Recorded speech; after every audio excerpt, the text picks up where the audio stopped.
जय हिंद विद्यार्थियों। आज के इस वीडियो में हम आपको एक डेरिवेशन बताएंगे जो क्लास 10th और 12th के फिजिक्स सिलेबस में है। मैं इस डेरिवेशन को एकदम आसान और कंसेप्चुअल तरीके से बताने का पूरा प्रयास करूंगा। अगर आप इस वीडियो को पूरा देखते हो तो ये आपको अच्छे से समझ में आ जाएगा। तो सबसे पहले आप ये समझ लो कि आपका डेरिवेशन क्या है। तो आपका डेरिवेशन है f = r/2। f का मतलब क्या होता है? Focal length.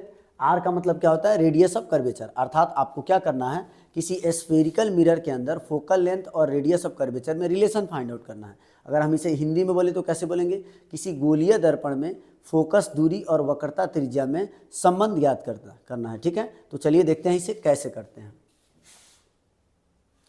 इसके लिए मैं सबसे पहले क्या करता हूँ, एक स्फेरिकल मिरर बना लेता हूँ। अर्थात मैं यहाँ पे कॉनकेव मिरर बनाऊंगा। तो ये हमारा एक कॉनकेव मिरर है, इसे मैं पेंट कर देता हूँ। ये हमारा प्रिंसिपल एक्सिस है, ये हमारा पोल है, ये हमारा फोकस है, ये हमारा सेंटर ऑफ कर्वेचर है। इस मिरर का नाम दे देते हैं m'। ठीक है, और ये एक इंसिडेंट लाइट है जो इस प्रिंसिपल एक्सिस के पैरेलल आ रही है। इसका नाम दे देते हैं a और ये है b।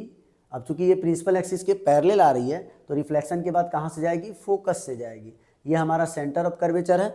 तो सेंटर ऑफ कर्वेचर से हम एक नॉर्मल ड्रॉ कर देते हैं। ध्यान दीजिएगा, ये कोई लाइट रे नहीं है, ये क्या है? नॉर्मल है जो इस मिरर के साथ परपेंडिकुलर है। ये हमारा I हो जाएगा, ये हमारा R हो जाएगा। अब एक बात बताइए, क्या ये एंगल I जो है इस R के इक्वल होगा? यस होगा, क्योंकि लॉ ऑफ रिफ्लेक्शन यहाँ भी लागू होता है। ध्यान दीजिएगा, लॉ ऑफ रिफ्लेक्शन जो होता है वह स्फेरिकल मिरर के लिए भी वैलिड होता है, अर्थात गोलीय दर्पण के लिए भी लागू होता है। तो मैं यहाँ पे लिख सकता हूँ लॉ ऑफ रिफ्लेक्शन, अर्थात परावर्तन के नियम से। अब देखिए, क्या ये जो एंगल I है क्या इस एंगल के इक्वल नहीं होगा? ऑब्वियसली होगा, क्योंकि ये जो इंसिडेंट लाइट है और ये जो प्रिंसिपल एक्सिस है एक दूसरे के पैरेलल हैं, समानांतर हैं।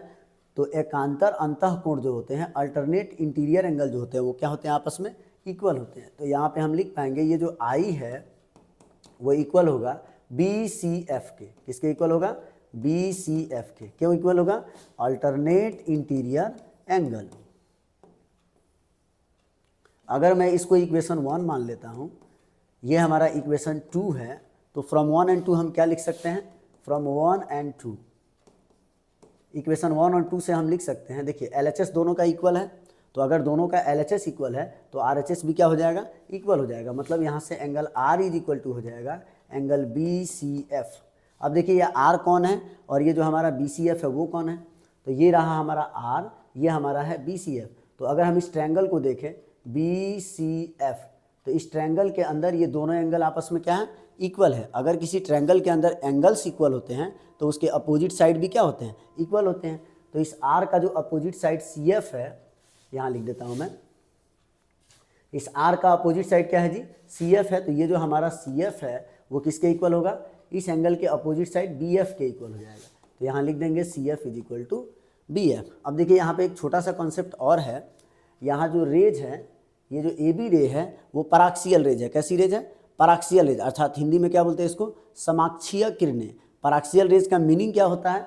पराक्सियल रेज का मीनिंग होता है ये जो हमारा प्रिंसिपल एक्सिस है, इस प्रिंसिपल एक्सिस के वेरी क्लोज है AB, बहुत पास है। अर्थात ये जो पॉइंट B है वो इस P के क्या है? वेरी क्लोज है। तो जब ये B जो है P के वेरी क्लोज होगा, अर्थात जो ये BF है वो PF के क्या होगा? इक्वल होगा। जैसा कि आप मान लो कि ये B अगर यहाँ होता तो ऐसे हम खींचते, अगर ये थोड़ा और क्लोज होता तो हम ऐसे खींचते।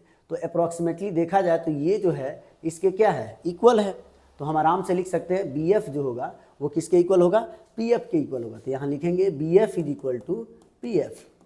अगर रीजन आपको लिखना हो तो यहाँ लिख सकते हैं रेज आर पराक्सियल। रेज कैसी है जी?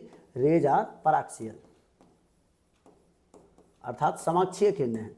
इसको मैं क्या करता हूँ? इक्वेशन 3 नाम दे देता हूँ और ये हमारा हो जाएगा इक्वेशन 4। अब 3 और 4 से हम क्या लिख सकते हैं? From 3 and 4। 3 and 4, तो 3 और 4 से हम देख रहे हैं कि RHS हमारा इक्वल है। RHS क्या है जी? इक्वल है। तो अगर RHS इक्वल है तो LHS भी क्या हो जाएगा? इक्वल हो जाएगा। तो यहाँ लिख सकते हैं CF = PF। ठीक है। अब देखिए, ये जो PC है क्या है जी? PC। इस PC को हम क्या लिख सकते हैं? PC को हम लिख सकते हैं PF + CF।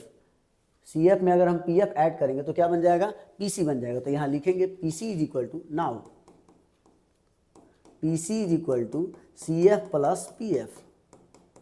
पीसी को एज इट इज लिख देते हैं, ठीक है। अब देखिए यहाँ सी एफ और पी एफ आपस में क्या है, इक्वल है, तो सी एफ को भी हम क्या लिख सकते हैं, पी एफ, और ये पी एफ जो है उसको एज इट इज लिख देते हैं। तो यहाँ से हो जाएगा P C is equal to P F plus P F कितना हो जाएगा, 2pf, ठीक है। तो अब हम क्या करेंगे, देखिए हमारा पी सी क्या है, पी से लेकर सी तक क्या है, देखिए तो पोल से लेकर सेंटर ऑफ कर्वेचर तक का जो डिस्टेंस होता है उसको बोलते हैं रेडियस ऑफ कर्वेचर अर्थात आर।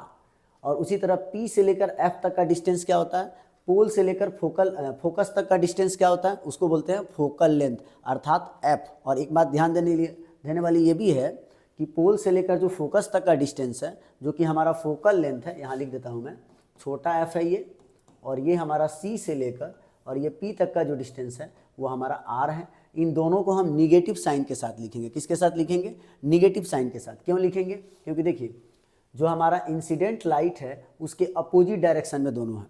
और जैसा कि आपको पता है, साइन कन्वेंशन पता होगा आपको, कि जो भी डिस्टेंस इंसिडेंट लाइट के अपोजिट डायरेक्शन में होती है उसको निगेटिव साइन के साथ लिया जाता है। तो मैं यहाँ पे क्या करूँगा, पी सी को लिखूँगा -r, तो यहाँ लिख देता हूँ मैं, देखिए पीसी के बदले में हम क्या लिखेंगे, -r 2 इंटू, और पी एफ को क्या लिखूंगा मैं, -f। ये माइनस माइनस कैंसिल आउट हो जाएगा, तो r इज इक्वल टू क्या आएगा जी, 2f। तो यहाँ से f इज इक्वल टू क्या मिल जाएगा मेरा, r/2। और यही है हमारा स्फेरिकल मिरर के अंदर फोकल लेंथ और रेडियस ऑफ कर्वेचर में रिलेशन, अर्थात फोकस दूरी और वक्रता त्रिज्या में संबंध। ओके।